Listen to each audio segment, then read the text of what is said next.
एक बार फिर आप सबका स्वागत है चैनल मावी एमसीक्यू क्लासेस पर। इस चैनल पर आपको 9th व 10th क्लास के सब्जेक्ट सोशल साइंस तथा 11th व 12th क्लास के सब्जेक्ट सोशियोलॉजी के सभी लेसन्स के एमसीक्यू के वीडियो प्राप्त होते हैं। इनके साथ साथ आपको अन्य टॉपिक्स के वीडियो भी प्राप्त होते हैं। जैसा कि आप सबको पता है, हरियाणा विद्यालय शिक्षा बोर्ड के द्वारा इस वर्ष हिस्ट्री की बुक्स बदल दी गई हैं। 9th और 10th क्लास के लिए नया सिलेबस आ चुका है।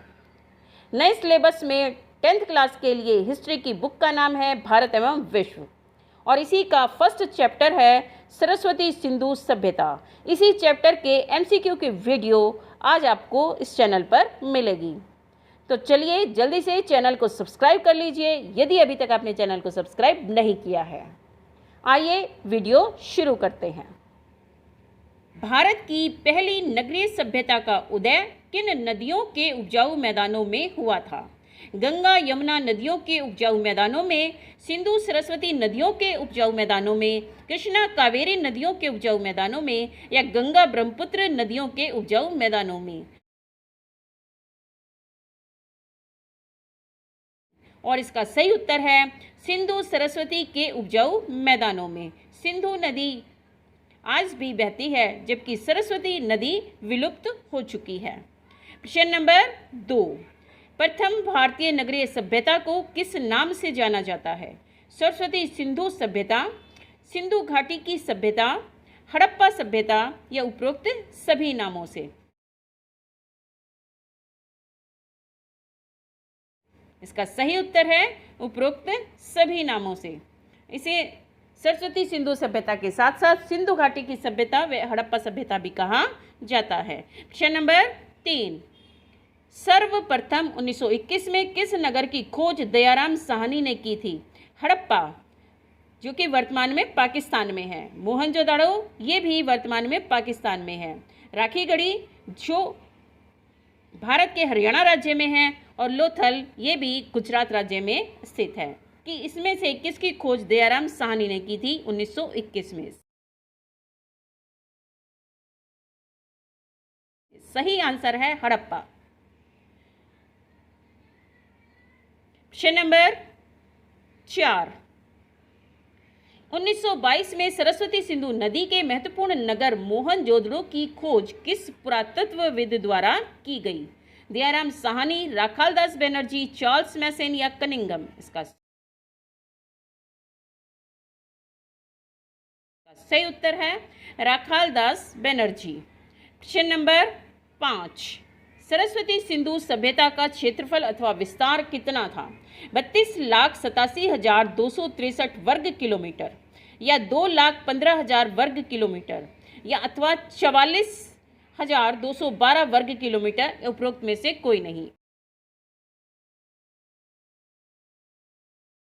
और इसका सही आंसर है 2,15,000 वर्ग किलोमीटर। प्रश्न नंबर 6, सरस्वती सिंधु सभ्यता का पूर्व से पश्चिम विस्तार कितना है? 1300 किलोमीटर, 1400 किलोमीटर, 1500 किलोमीटर या 1600 किलोमीटर?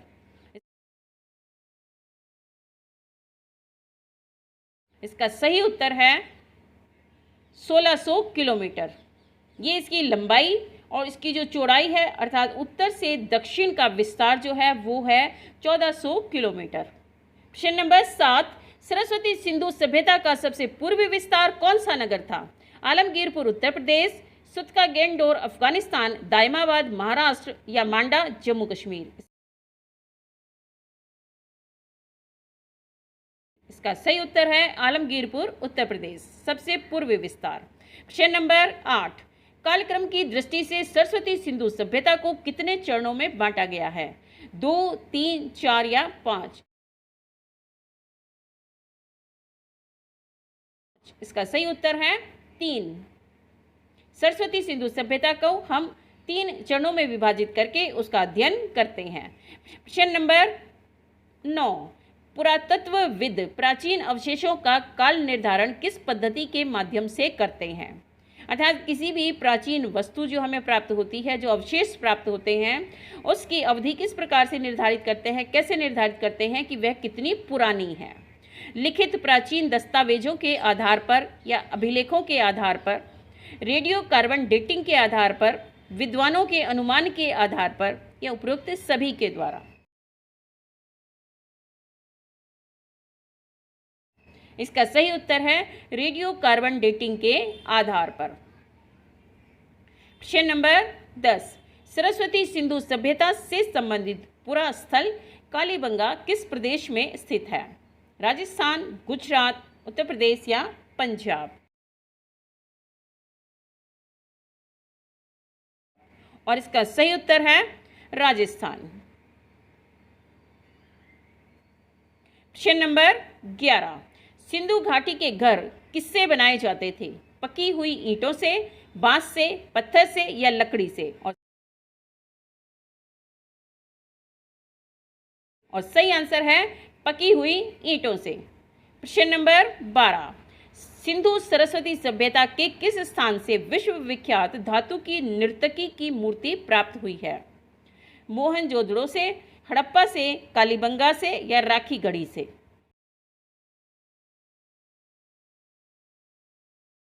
इसका सही उत्तर है मोहनजोदड़ो से। प्रश्न नंबर 13, सिंधु सभ्यता में नगरों में दुर्ग किस स्थान पर स्थित होता था? पूर्व दिशा के टीले पर, पश्चिमी टीले पर, उत्तर दिशा में स्थित टीले पर या दक्षिणी टीले पर? इसका सही उत्तर है पश्चिमी टीले पर। प्रश्न नंबर 14, पूर्व दिशा में स्थित आवासीय क्षेत्र में कौन कौन लोग निवास करते थे? सामान्य नागरिक, व्यापारी व शिल्पकार, कारीगर व श्रमिक या उपरोक्त सभी?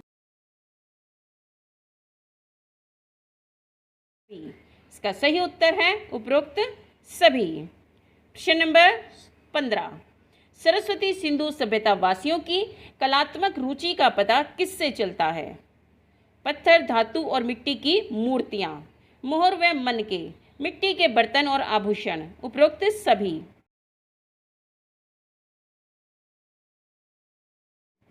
का सही उत्तर है उपरोक्त सभी।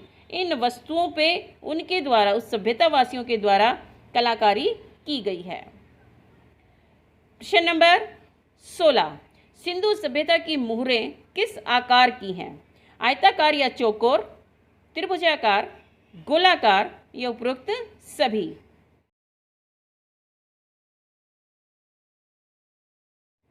सही उत्तर है आयताकार या चौकोर। प्रश्न नंबर 17, सिंधु सभ्यता में प्राप्त आभूषण किस प्रकार की वस्तुओं से बने हैं? शंख और हाथी दांत, सोना, चांदी और तांबा, सैलखड़ी तथा गोमर, उपरोक्त सभी? इसका सही उत्तर है उपरोक्त सभी। इन सभी वस्तुओं के आभूषण, इन सभी वस्तुओं से बने हुए आभूषण उस समय में प्रयोग किए जाते थे, बनाए जाते थे। प्रश्न नंबर 18, किन नगरों को विद्वानों द्वारा सिंधु सभ्यता की राजधानियों के रूप में देखा जाता है? हड़प्पा और मोहनजोदाड़ो, राखीगढ़ी और धोलावीरा, बनवाली और लोथल, रोपड़ और कालीबंगा। इनमें से कौन सा जोड़ा राजधानियों के रूप में देखा जाता है?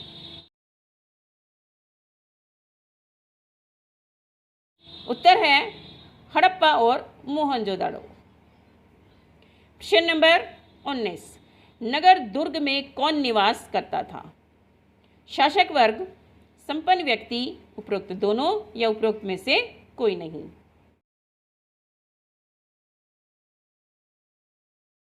उत्तर है उपरोक्त दोनों। प्रश्न नंबर 20, किन महत्वपूर्ण नगरों में किलेबंदी अथवा रक्षा प्राचीर के प्रमाण नहीं मिले हैं?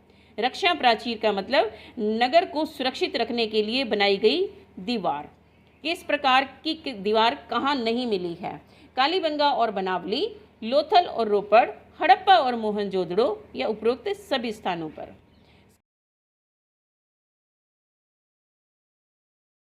इसका उत्तर है हड़प्पा और मोहनजोदड़ो। इन दोनों नगरों से किसी भी प्रकार की कोई रक्षा प्राचीर या किलेबंदी के प्रमाण या साक्ष्य या सबूत प्राप्त नहीं हुए हैं। प्रश्न नंबर 21, सिंधु सभ्यता में कौन कौन से मुख्य वर्ग थे? कृषक व कुम्हार, बढ़ई व नाविक, श्रमिक, शिल्पी तथा जुलाहे। यह उपरोक्त सभी। इसका उत्तर है उपरोक्त सभी। प्रश्न नंबर 22, सिंधु वासियों के खान पान संबंधी कौन सी विशेषता थी? लोग शाकाहारी और मांसाहारी दोनों प्रकार के थे। गेहूं, चावल, जौ, फल, सब्जियां खाते थे तथा दूध पीते थे। मछली, भेड़, बकरी, सूअर आदि का मांस खाते थे। यह उपरोक्त सभी।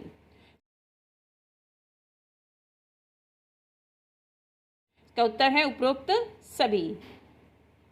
प्रश्न नंबर 23, उच्च स्तरीय कृषि के प्रमाण कौन कौन से जगह से प्राप्त हुए हैं? अर्थात ये कैसे पता चलता है कि हड़प्पा वासियों के द्वारा उन्नत कृषि प्रणाली विकसित कर ली गई थी? मेहरगढ़ से प्राप्त दराती, कालीबंगा से प्राप्त जुते हुए खेत, बनावली से प्राप्त हल का नमूना, या उपरोक्त सभी। इसका उत्तर है उपरोक्त सभी। प्रश्न नंबर 24, जुते हुए खेत किस स्थान से प्राप्त अवशेष हैं? मेहरगढ़, कालीबंगा, राखीगढ़ी या हड़प्पा?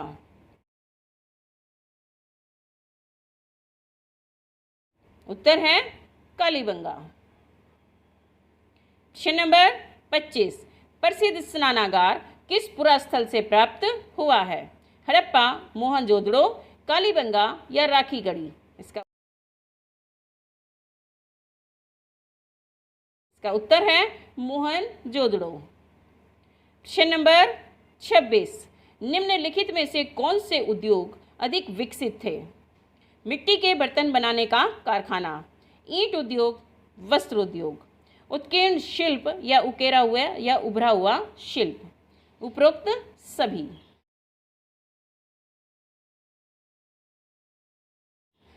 इसका आंसर है उपरोक्त सभी।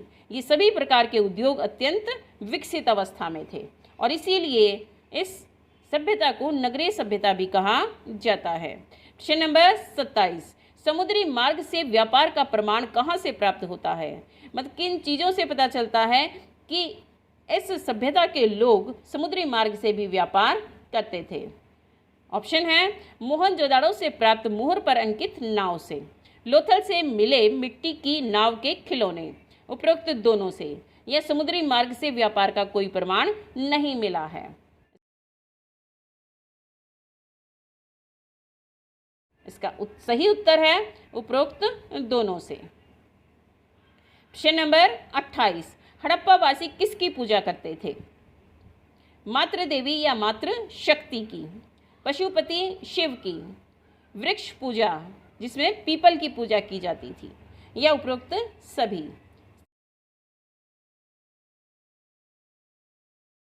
इसका सही उत्तर है उपरोक्त सभी। प्रश्न नंबर 29, सरस्वती सिंधु सभ्यता में अंत्येष्टि संस्कार की कौन सी विधि प्रयोग में नहीं लाई जाती थी? अंत्येष्टि संस्कार अर्थात व्यक्ति की मृत्यु के बाद उसका जो अंतिम संस्कार किया जाता है उसमें कौन सी विधि प्रयोग में नहीं लाई जाती थी? पूर्ण समाधिकरण, आंशिक समाधिकरण, दाह संस्कार या शव को जल में प्रवाहित करना?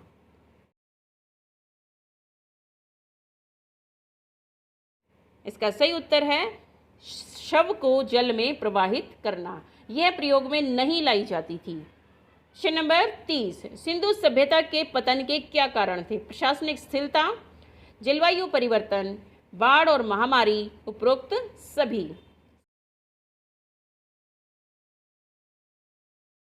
इसका सही उत्तर है उपरोक्त सभी। ये सभी सिंधु सभ्यता के विनाश का या पतन का कारण है। प्रश्न नंबर 31, मोहनजोदड़ो से प्राप्त कंकालों के अध्ययन के पश्चात 41 लोग किस महामारी का शिकार हुए पाए गए हैं? कैंसर, मलेरिया, कोरोना या प्लेग?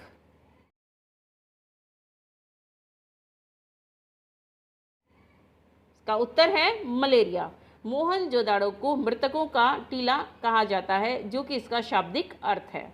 अर्थात मोहनजोदाड़ो मृतकों का टीला। वहाँ से 42 लोगों के कंकाल प्राप्त हुए हैं, जिनमें से 41 लोग मलेरिया महामारी का शिकार पाए गए हैं।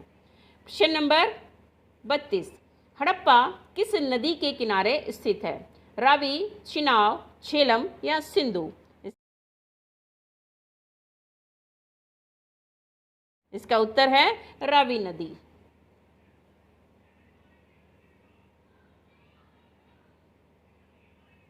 प्रश्न नंबर 33, सिंधु सरस्वती सभ्यता के किस पुरास्थल के बंदरगाह होने के प्रमाण मिले हैं? अर्थात कौन सा शहर या नगर बंदरगाह था? लोथल, कालीबंगा, राखीगढ़ी या हड़प्पा? और इसका सही उत्तर है लोथल। लोथल सिंधु सभ्यता के बंदरगाह के रूप में जाना जाता है। ये थे बच्चों इस लेसन के मोस्ट इम्पोर्टेंट 33 MCQ, जो ना केवल आपके MCQ बल्कि साथ साथ आपकी 1 नंबर के प्रश्नों का उत्तर भी देने में सक्षम है। आपको ये वीडियो कैसी लगी? वीडियो को लाइक करें, वीडियो को शेयर करें, कमेंट करें। अभी तक अगर आपने चैनल को सब्सक्राइब नहीं किया है तो जल्दी से चैनल को सब्सक्राइब कर लें, और हाँ, बेल आइकन दबाना बिल्कुल ना भूलें। नेक्स्ट लेसन की वीडियो मैं जल्द ही लेकर आऊँगी। धन्यवाद।